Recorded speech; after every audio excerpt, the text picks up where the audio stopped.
নারীবাদী এই উগ্র সন্ত্রাসীদেরকে মাঠে নামিয়ে নারী কমিশন বাতিল রোধ করা যাবে না। আমরা বিগত 16টি বছর আওয়ামী লীগের গণহত্যার শিকার হয়েছি। আওয়ামী লীগ যতগুলো গণহত্যা চালিয়েছে, গণহত্যার বিচার বাংলার জমিনে করতে হবে।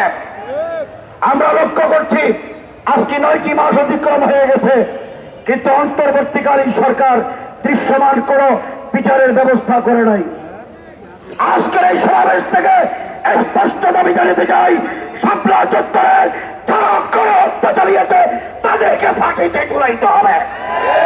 খুনি হাসিনার বিরুদ্ধে যতটুকু গণহত্যা হয়েছে ততবার তার বিরুদ্ধে ফাঁসির রায় দিতে হবে। শেষ কথা হলো, আজকে হেফাজতের মামলাগুলো কেন প্রত্যাহার হয় নাই? অন্তর্বর্তীকালীন সরকারের মাননীয় প্রধান উপদেষ্টা আপনার মামলাগুলো কি অবস্থা জানি না, কিন্তু এই দেশের নিরপরাধ নিরহ নিরস্ত্র ওলামায়ে কেরামের উপরে স্টিম রোলার চালিয়েছে এই আওয়ামী লীগ। এই আওয়ামী লীগকে কোন অবস্থাতে দেওয়া যাবে না। তাদের কার্যক্রম নিষিদ্ধ করেছেন, কিন্তু দল হিসেবে আওয়ামী লীগকে আইনি প্রক্রিয়া নিষিদ্ধ করতে হবে। আওয়ামী লীগের সকল নেতা কর্মী তারা এই দেশের মুসলমানদের উপরে গণহত্যা চালিয়েছে, অত্যাচার করেছে, তাদেরকে আইনের আওতায় এনে দৃষ্টান্তমূলক শাস্তি দিতে হবে।